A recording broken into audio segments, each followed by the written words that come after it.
That is Super Ty. As always, I'm joined with my very good friend, Comic Book Brando. And we're going to be talking about all the cool books coming out tomorrow, which is March 4th. New Comic Book Day. Yeah! There's a lot of cool stuff. Obviously, we didn't grab all of it because we'd be here for 5 hours. And later on, Brandon and I are doing our second episode of The Time Is Nigh with Brandon and Ty. Ooh. Yeah! You really want to check into this one if you're a big comic book fan, because can I tell them the theme of it? Or? Sure. Brandon and I tasked each other with coming up with our own personal 5 most 90s comics we could think of. So we both came up with a lot of characters and series just off the top of our heads. 90s characters of our own creation. Yeah, so tried to think of the most 90s thing I could think of, and so did he. So I'm very excited about this. We haven't told each other what our characters are, so it's gonna be really fun. Top secret. Top secret. But if you guys have any questions, comments, anything you want to bring up, just put it down there in the comment section. We will be answering your questions as soon as possible. Should we just get into it? Let's do it. Just dive in. My first one is sort of an issue to the Superman Heroes issue. This is Superman Villains. This is the last little exclamation point on the story of Superman revealing his secret identity to the entire world. Now everybody knows Clark Kent is Superman. So we're actually getting all the villains' perspectives on this, as well as some side characters like Steve Lombard. If you read Superman, you know who that is. Former football player and then sports reporter for the Daily Planet. Sometimes toupee wearer. It depends on who's writing it. Really good, really solid. You get a lot of different perspectives. This is written by Bendis, Fraction, and I think it's Jody Houser. Yeah, Jody Houser writing this, and a slew of different artists. But you get all these different perspectives, like how does Lex Luthor feel? How does Bizarro feel? Mongol, all these other people, they're just like, why would he do this? So, very interesting. I think my favorite little story was the Lex Luthor one, and you'll know why when you read it, because I told Brandon I thought it was pretty hilarious. But yeah, I'm loving Superman right now. Superman's great. It's awesome. Very cool direction happening here. Loving it. How do you not like wrestling, but your buddy does? Mike, everybody can be into different things. Also, Mike, I need you to tell me if you're going to be coming down at the end of the month or not. It's getting kind of close to that time, so let me know. Either text me or put it here, whichever is fine. But yes, I'm getting into New Japan Pro Wrestling, so yeah. I'm excited. James also says, live long and prosper, as well as to you. Anybody else? No? There's one cool. more. Oh, Bendis, Fraction, Hauser, sign me up. Yeah, dude, it's actually a really awesome issue. I really dug it. On board. Yeah. We are very stoked about Strange Adventures #1. It reunites the team of Tom King and Mitch Gerads, and this is the Vision team. Yeah. Well, So- no, the Vision team was Vision. Gabriel That was- Walta. Yeah. This is the Mr. Miracle team. Mr. Miracle. Sorry. I was thinking of great obscure superhero characters. Yes. The Mr. Miracle team, which was also an amazing book. So we are very excited to see what they have in store for Adam Strange. What we have here is a mystery. He's written a book, he's being celebrated, and he's become a TV talk show darling. But the problem is he a war hero or is he a war criminal? So questions arise, and then something very unfortunate happens to someone who had an altercation with Adam. So we're going to find out a little bit what's happening, what the situation is. We're going to learn a little bit about this character that, honestly, most of us don't know that much about. He's more of a 60s character that hasn't done a whole lot recently. But I'm very stoked about this. The first issue was great. It just asks all the right questions and creates an intriguing situation. And the art's beautiful. Doc Shaner. The Venture Brothers fame. Yeah, character designer for Venture Brothers. Yes. Beautiful book, awesome story. I am very on board. I'm still in this. Disappear. Are you straightening it out? No, it's just it says it has an error loading on my phone, but we're still recording, so that's. Yeah, I don't know why that was, but people's messages were coming through. So. Yeah, cool. So yeah, if we go blank, please leave a message there. My next one is Justice League number 42. So if you're not caught up on this, new writer Scott Snyder Scott Snyder. He's finished up his Justice League run, and now there's this new storyline of the Eradicator. If everybody remembers him from the 90s, Reign of the Supermen, he finds the planet Daxam. And Daxam, if you also are familiar with a lot of DC comics, is a world where it's kind of an offshoot of Krypton, where everybody has the same powers as Superman. And so the Eradicator is like, well, I'll just extend Krypton through, you know, Daxam, you know, because that's his prerogative. But the Justice League ain't having that. So a lot of interesting things with this, including like some physics, you know, like with speed and the Flash and time travel and all this crazy stuff, as well as Madame Xanadu showing up and helping out with a little bit of the Alakazam. A little bit of the old Alakazam. Yeah, you know, that term. That old, what was the song? Hit him with that Razzle Dazzle. The Razzle Dazzle. I'm going to keep working on this, see what's going on here. I tried reloading it and it's still doing it, so I don't know. Mercy, #1. This is the newest book from Mirka and Dolfo, who we really enjoyed. Unnatural. Unnatural. I was like, what was that called again? You alright, buddy? Yeah, man, falling apart. There's like, I know like so many things, because there's like 8 different things we carry at Outlaw Moon with the title. So yeah, it's like unmatched. No, that's not it. Unnatural. But Mercy is a new book where it settles in on a town that had a mining explosion years ago. We're not really sure, because we get a glimpse of what happens and why that explosion occurred, but the city doesn't necessarily know, or the village doesn't know why that's going on. A woman is seen as a murderer because of it, and but she's a prominent lady of the village. Ooh. There's also a stranger coming to town, and there's something pretty crazy going on with that. As you can see, there's some kind of alien-like being. Okay. Thing. I don't want to talk too much about that. Gobbledygook. But very intriguing. We got a set of a cast that is very much on one or two sides of a religious coin, and very intriguing world building. I don't know if like this is our world. It kind of feels like our world, but a little bit more like deeply entrenched in religion. But I'm fascinated to see where they go with this. And Mirka Dolfo is a beautiful artist. Just draws some of the prettiest pages I've ever seen. So I'm on board. This was a great first issue. Very intriguing, like prospects being thrown at us. I don't even know who's good, who's bad. I've got some ideas, but give it a read. Let me know what you think. So I can't fix us watching on the phone, but we are still getting comments. So yes, Tommy, Mercy does sound very interesting. It sounds very interesting. Yeah, I liked it a lot. Yeah. My next one I've been looking forward to for a long time. Strange Academy. This is Scotty Young and Humberto Ramos. Kind of taking the X-Men book of having a school for gifted and talented people, but instead of like, you know, genetic mutations, it's magic. So we got a very interesting cast of characters. We got, you know, of course, Dr. Voodoo and Zelma from Jason Aaron's run, but we also got this guy. He's Dormammu's son. This is our intro character. Her name's Miss Bright. She's a magician. We also got, you know, somebody from a fairy world, 2 Asgardians, demon from Limbo. Some really cool stuff happening here, as well as a frost giant and a kid from the swamps of Weird World. And I was like, yeah, Weird World. I love that book. So beautifully drawn. Scotty Young does a really good job with, like, you know, kid-centric stories, you know, from their perspective of just like, you know, I'm lost in this crazy situation, help out. Parts of it are really funny, but it's also setting up some intrigue that's going to be happening later. I genuinely adore this. I really thought it was great. Dan is super stoked about Strange Academy. Oh, yeah. And is also excited about Venditti's writing on Justice League. He's a big Hawkman fan. Yeah, Venditti's Hawkman's been amazing. Daredevil, Inferno, 1 of 2. However, this does continue like the ongoing story that Chip Zdarsky's been writing for Daredevil, which is one of the best runs of Daredevil I've experienced in a long, long time. It's so good. It's so gritty. So basically, Hell's Kitchen is off limits to the cops. The Stromwind twins have banned cops from going in. They want Hell's Kitchen to burn. However, a few good cops and the people of Hell's Kitchen will not have it, even when they send in some of the meanest supervillains to just wreck shop there. And you can see I was wondering if a that's... little bullseye there. Yeah.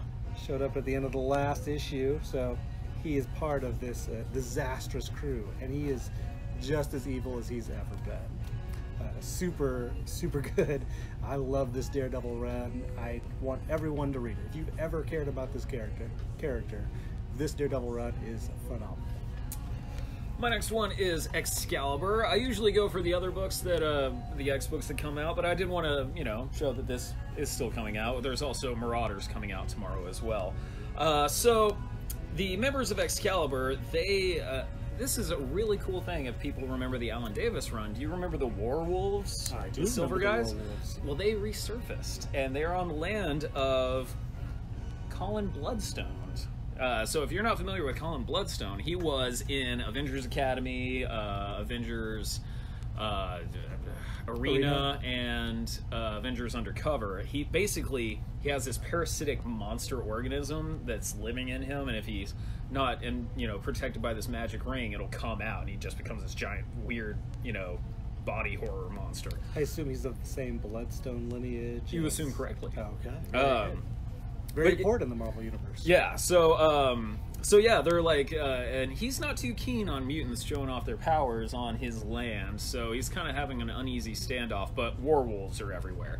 So I thought that was a really cool callback to it. It has a very interesting twist towards the end of it. X-Men, all the books have just been fantastic. Are the werewolves at all funny like they kind of were in the original Excalibur run? I assume not. They don't get as much talking time as previous. Yeah. They're not like burping constantly like in the Alan Davis run, but yes. I love the Alan Davis run of Excalibur. One of my all-time favorite mutant-related comics. Carlos is finally catching this live. Well, I'm glad you are because we're not. We can't see ourselves. But that's okay. Welcome aboard. Thanks for watching. Glad you're here. The Cimmerian, Queen of the Black Coast. So this is a Blaze series, not Marvel, not called Conan. This is more actually a direct comic book adaptation of the original Robert E. Howard books, whereas the Conan books coming out from Marvel right now are, sort of new stories and great ones too. That Jason Aaron run was phenomenal. Yeah. This is more of a direct adaptation. So you've got, text that sounds like Howard's. You've got an uncensored content. So there's some of the more risque material from Conan is in this, but it's brawny, it's tough, it's wordy. Like the Robert E. Howard stories are very intellectually written for being tough guy fantasy type stuff. Verbose. Not a lot of circumlocution. Loquacious. Yes, it's really good, and with my newfound love of Conan lore, I was really into it. Plus, after all the pages, including some of the sexy pages, which I just sort of skipped. Oh, cool, sea monsters. It's actually got the text portion of Queen of cool. So they actually have the source material and... Yeah. So it reprints the original stories from Weird Tales back in the 1930s. That's how old Conan is. Very cool. This might be kind of hard to get book, so if you like Conan, you might want to scoop this up because I feel like people are probably going to underorder this. Maybe Conan doesn't have the huge fandom he had in the 70s, but those of us that are sort of newly discovering these stories, they hold up and they're awesome. I guess that brings us to our pull list really quick. So sorry about all of that. If you haven't sent in your pull list yet, so this is how we're doing it. We did a software update. It wasn't compatible with the website we were using, so... Did we do the update? No. And the update just sort of happened. It just kind of happened, so it kind of poo-pooed on us. So this is what you're going to do. You go to our usual, reserve your comics page. You'll see the entrance of your name, email, and then the comments section. You're going to have to copy and paste what you want, put it in the comments, send it to us, and that's how we're getting it for this week. It's a little bit more work, but you'll still have your books waiting. Yeah, so sorry about that. It was out of our hands. It stinks, but we're adapting. We were just as surprised as you. We're MacGyvering it as best as possible. Dan says Elsa Bloodstone's cool, and Ulysses Bloodstone was one of his earliest comics. Oh yeah, with the big chest jewel. Yeah. And James got his pull list in. Yeah. It's easy, isn't it, James? Yeah.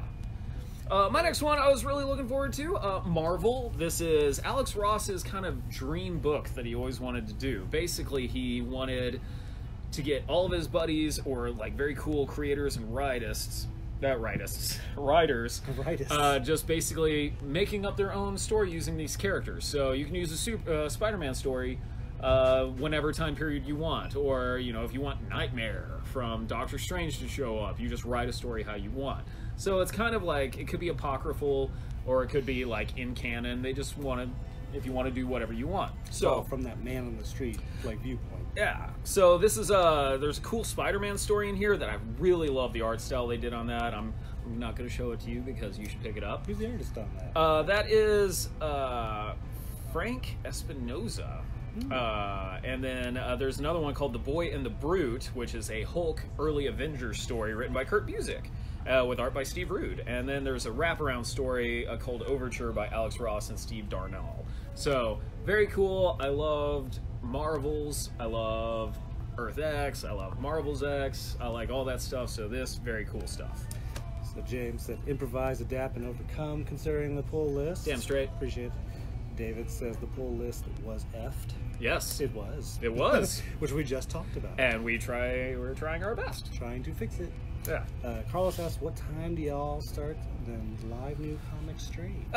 We try to aim for 6, but it just depends on the day. Like, if it's... Sometimes there's a big shipment to unpack. It takes a little bit longer, so we try to go live as soon as we can. Between 6 and 7. Yes. Yeah, that's the best time we can try. Yes. That's our window. Yeah. So while you're enjoying delicious dinner... You put us on the boob tube. Just, you're at a restaurant, you're at a fancy place, just throw your phone up there. Yeah. Turn the volume all the way up, of course. Yeah, eat steak and, enjoy us. SpiderMan Noir, I challenge you to read this comic without the voice of Nicolas Cage in your head. He was now forever the cast of that character. Oh, yeah. Forever. So we've got going back to like 1940s pulp era Spider-Man story. Peter Parker, private investigator, speaks like a private investigator in those noir classics. Something has happened, something really bad. There's been a hit on the Black Cat, which is a club run by Felicia Hardy in this sort of reality. All right. And one of the victims is carrying a strange jewel from a Byzantine empire that she should have nothing to do with. She is not the kind of person that should have this jewel. So how did she get it? What connection does it have to a missing scientist? Who's attacking Peter Parker and Aunt May and MJ? Find out some answers and then deeper questions in this first issue of, I believe, an ongoing. Yeah. Or at least a limited series. I'm not 100% sure, but it's really cool, and I love of all the alternate universe Spider-Mans, I think the noir Spider-Man's probably my favorite. I will say, when I saw the movie in the theater and he's like looking at the Rubik's Cube, so good. I laughed for like 15 minutes and I annoyed a family around me. It's such a good joke. It was like, I just can't understand it. Like, I thought, and when he's going back to his own universe, he's like, I'm taking this. That was the funniest thing. I appreciated that so much. Okay, so... Dan says, I read all comics in the voice of Nick Cage. But do you do different roles of Nick Cage for each part? Oh, no, you do Con Air Nick Cage for everything. My hummingbird. God. That's so good. It makes me ashamed to be Southern. He's wonderful. My next one is Outer Darkness meets Chew. So this is written by the writer of Chew, John Layman, and it's jumping into the Outer Darkness book. So if you're not familiar with either of these, Outer Darkness is a sci-fi story about haunted space, essentially, like where there's ghosts and exorcisms happening out in space, and your spaceship's powered by an ancient Sumerian god or something like that. And so the crew of this ship, they're on a ambassador kind of meeting with a species that only communicates by food. And so they can't really do that well, so they use some time travel to get Tony Chu from the comic Chew to help them out a little bit. Funny, very self-referential, obviously. Like, both the artists that are involved. Yeah, and both artists from both series are in this. So, like, I loved Chew. That was actually the first book I ever checked out when I started working here. Oh. And then I immediately had to bring it back because it was worth so much money. Oh, the first issue? Yeah. Oh, yeah. But yeah, so it has a special place in my heart and of here, Let me just get this back going because I didn't. You keep going. Okay. Anyways.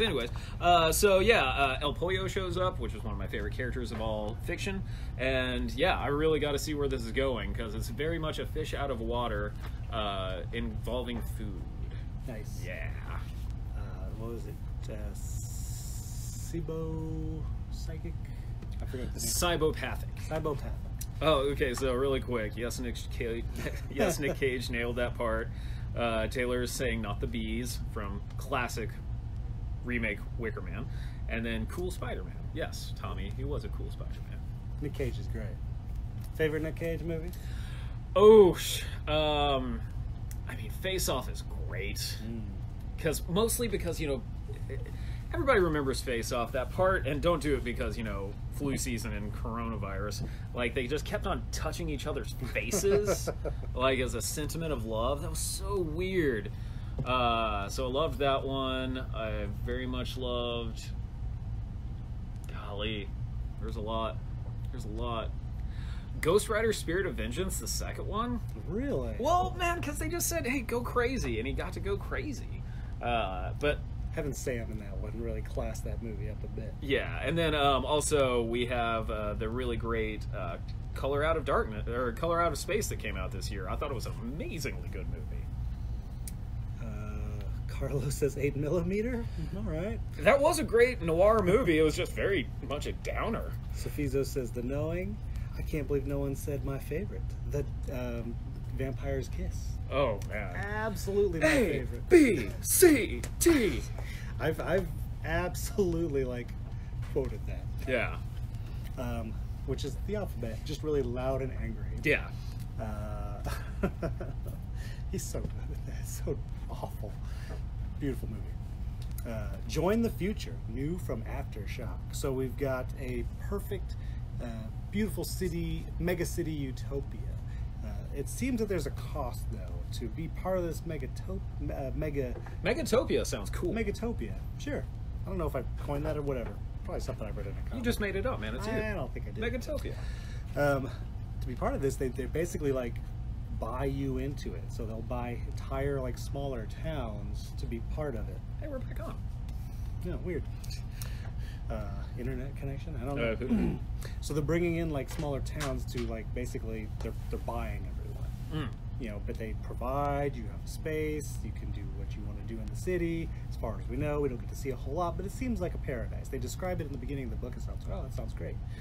But there are holdouts. There are small cities, and this is focused on a family that is trying to protect their way of life, which basically has no machines, no electronics, nothing. They just have to sustain themselves off of tools, like a gun, and hunting. But even like the hunting has become slimmer pickings because the city has like a sort of a coordinated effort to draw people into the city. So like Arkansas.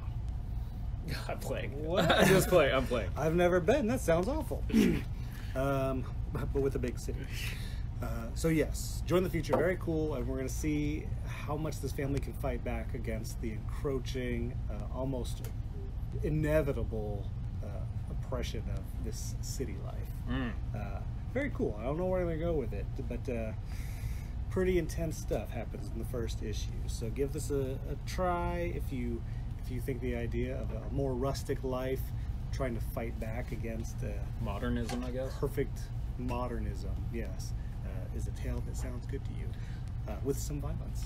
So I will also say that Aftershock was really nice, and they sent us a lot of free buttons, like little, you know, like pins that you could wear. So if you buy a Aftershock book this week, I'll give you one for free. Sweet. It's really cool. It says "Join the Future" and stuff like that. It was really awesome. So thanks, Aftershock. My last single issue is also the one I've been looking forward to most this week. It's called King of Nowhere. So it's written by W. Maxwell Prince. He's the guy who's been doing Ice Cream Man. So if you like that series and how weird it is, he does that. Tyler Jenkins, who did Peter Panzerfaust, as well as Grass Kings. He's the artist. Hillary Jenkins, I believe, is the colorist on this. It's weird, like really weird. This guy just wakes up and he's on the outskirts of this town called Nowhere. It's actually, the name of it is something else, North Waharic, but it's, the letters fell off, so it's, now it's Nowhere.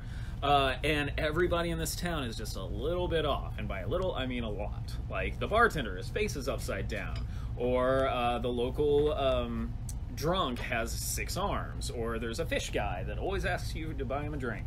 But this guy, he doesn't know how he got there. He just kind of woke up, he's there, and he's just stuck in this town. Don't know how, don't know where. I'm all about it. It's so crazy. Beautifully drawn, really well written. Some menace happening towards the end of it. So, like, somebody's after this dude, and it's very No Country for Old Men, if you understand what I'm saying there. So, probably my favorite book of the week, although I haven't read any of yours, but out of the stack I have, this is probably my favorite one. What was that thing Javier Bardem used in that movie? Is it like a cattle? Yeah, so it's called a cattle bolt gun. Slaughterhouse, right? Yeah, it's just like. Thanks. Yeah. The Goon, Witch's Brew, Part 1. So I was very curious to read what the Goon would be like when not written by Eric Powell, written or drawn. But Roger Langridge is the perfect person to step in and carry the mantle of the Goon. If you don't know that name, he did the Muppets comics from a few years ago. Oh, I love those. So he's got that kind of great, weird sensibility. Very much feels like the Eric Powell stuff. So he's taking the world and running with it. What we have here is, in town, there's one brewery. Actually, I'm going to give you the full title. Witch's Brew, A Tale of Men's Thirst and Those Who Would Profit Thereof. But there's one brewery, and it's Kaiser Fischhelm's Old Peculiar, 36%. And they've got like this. That's a heavy beer. Yeah. Good God. Well, it's very fishy too. Frankie says like, it doesn't taste like chowder at all. So the new beer, which is Phoenix Feather, a new beer from 3 witches that have returned to town.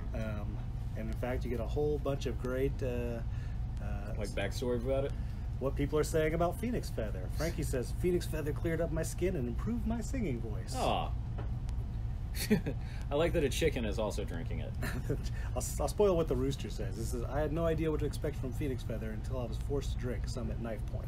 Now I have my own radio show. Excellent. So good, a lot of fun, that crazy, weird, hilarious, yet macabre humor has maintained. So give the Goon a spin if you were on the fence.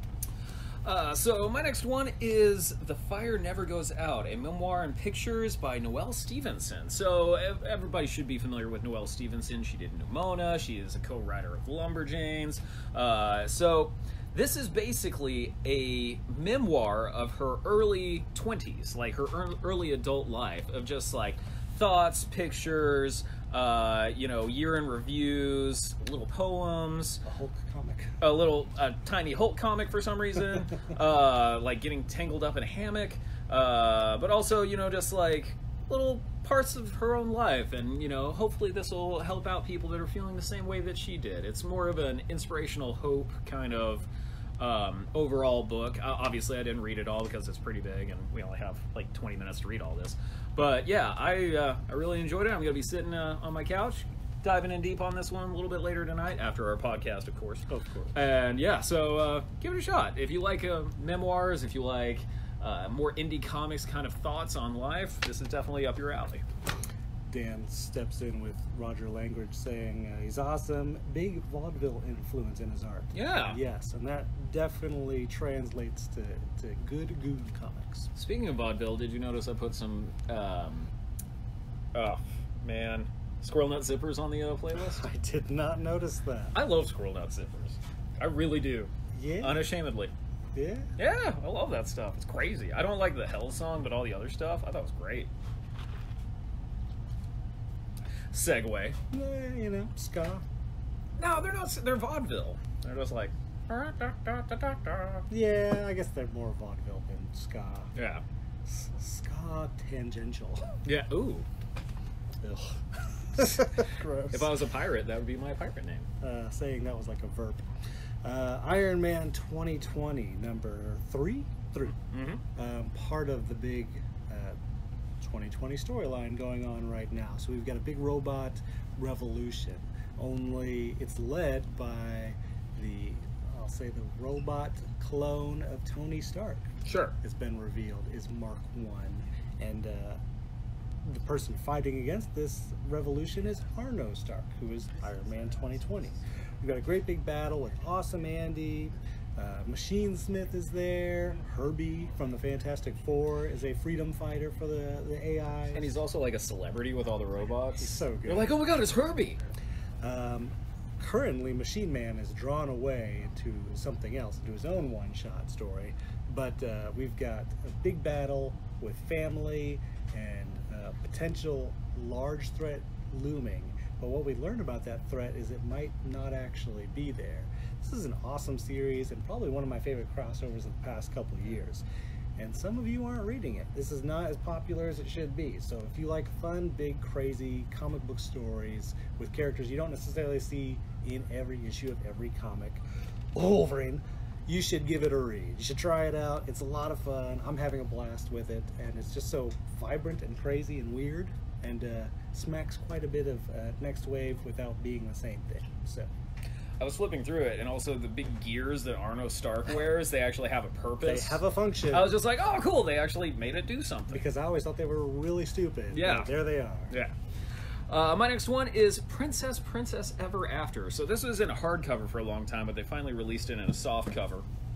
So, basically, a heroic princess rescues a kind of like dainty, classic type of princess from a tower. And then they, you know, the first one was just trying to like find some adventure. The second one was wanting to be rescued by a prince. But then they realized, hey, they've never really had a friend before. So now they're friends. And they just go on very crazy adventures. Yeah, two different princesses, very different strengths, so they help each other out in different situations. Very lovely book, very empowering. You know, because like when else do you get to see, you know, two princesses like really take on a cyclops? Like cool stuff. So if you got a young reader that is interested in some princess stuff, but not like, you know, just cups of tea and everything, more action. No damsels in distress here. Yeah, definitely give this a shot. Sofiso says, you guys are great at this. Aw, we try. We love comics. Yeah. We like genuinely love them. We read them, we enjoy them, we want to share them with you. We want to share our favorites with you. Yeah. And if you think we're good at this, wait till you hear us where we can curse. Yeah. I get inventive. Our podcast, by the way. Rick and Morty versus Dungeons and Dragons Chapter 2, Painscape. So we've got, the family had played around at Dungeons and Dragons last time around, but now Dungeons and Dragons is crashing in on the family. So visit the Rick Sanchez and his brood and see what kind of crazy, fun inside jokes there are, accessible to everyone. But if you're a D&D fan, it's extra sweet. It's super good. I'm a big Rick and Morty fan. I'm a big Dungeons and Dragons fan. So when they first announced this, I was like, no way. And it's been awesome. So if you like those things or either of those things, you should check this out and you probably become a fan of the other thing. My last one is a book that really knocked my socks off. Something is Killing the Children. This is actually the first story arc, issues 1 through 5, finally collected. I've been reading all the single issues, but I know a lot of people trade weight things, so definitely pick this up. If you're not familiar with it, it's not a clever title.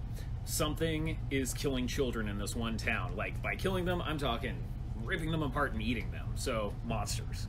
And then a monster hunter shows up to solve all the problems, but she's a 16-year-old girl with a stuffed octopus that talks to her, and it's not like nice things that it's saying. Oh. Yeah, it's like a demon in a stuffed octopus. Very interesting stuff happening here. It's written by James Tynion IV, Werther Dell'Edera? Dell'Edera? No idea. And Miguel Huerto. Wow, that's such a cool name. That's a good name. That's a really good name. This was originally just going to be like a one story arc kind of book, but they actually did so well, they're actually now making it a series. Ongoing. Yeah, so I'm very happy. Like, this is a cool book. You guys should definitely check it out. We got plenty of them in, so yeah. Edward says, thanks for doing these live streams. Helps you out. Oh, well, thanks for watching, guys. We're happy to help. We love recommending comics. It's what we do. And Yeah, can never get enough of it. Did you know last week our video went up to like 497 views? I did not know. Yeah, that's the highest we've ever had. That's super awesome. Yeah. Thanks for watching. Do we still put it on YouTube too? Yeah, we still put it on YouTube.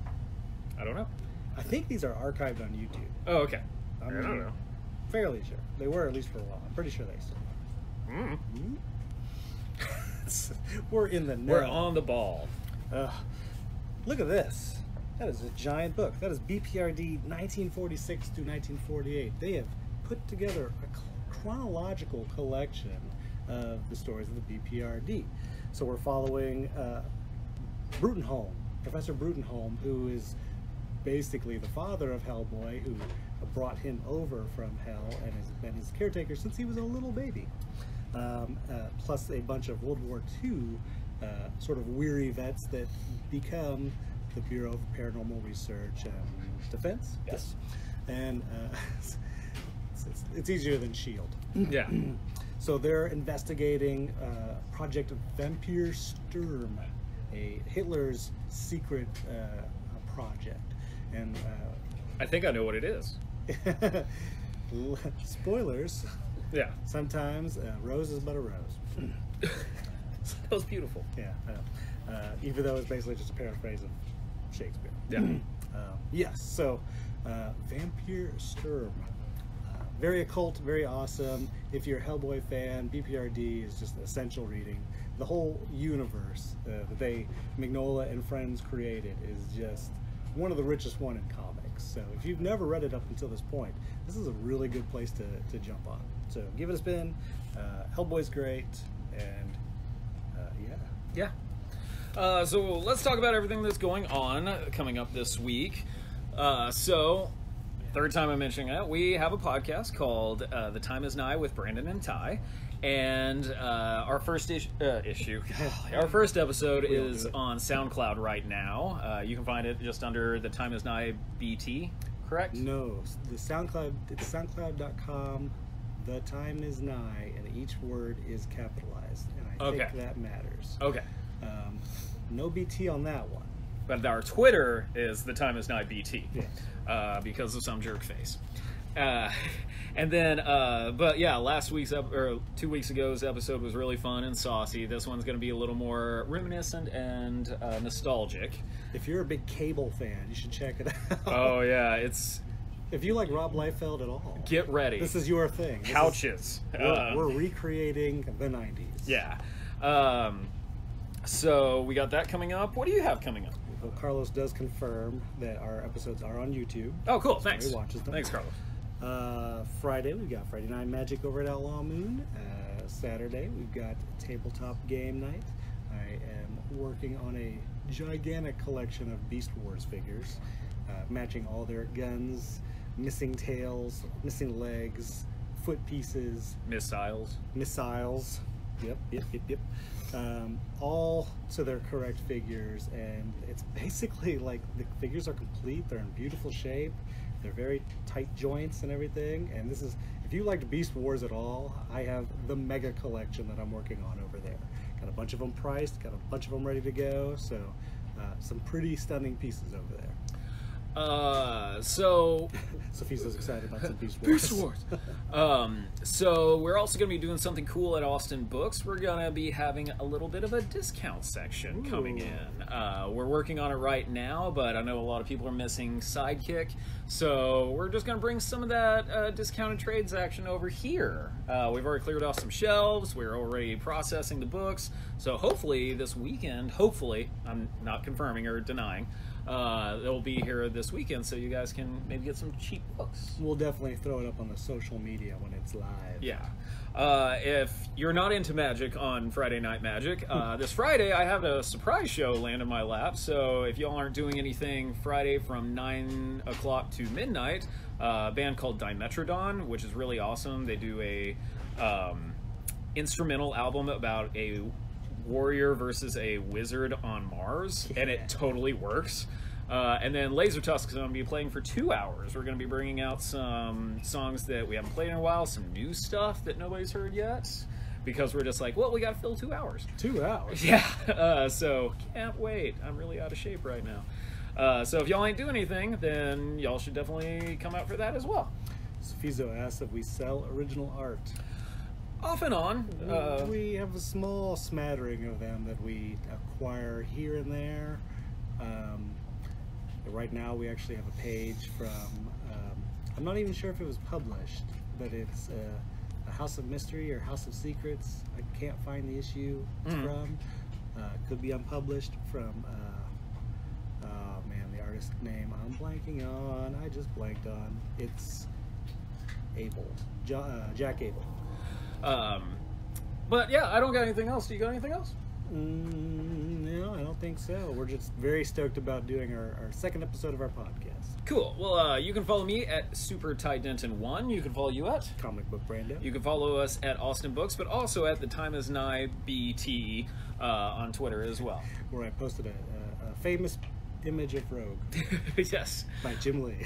So, also, if you guys do if you do listen to our second issue and want to come up with like fan art of the characters that we make, oh man, I would really like to see that. I would be impressed. Yeah.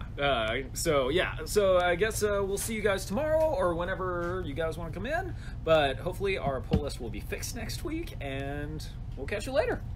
Cool. Yeah. Someone's killing children.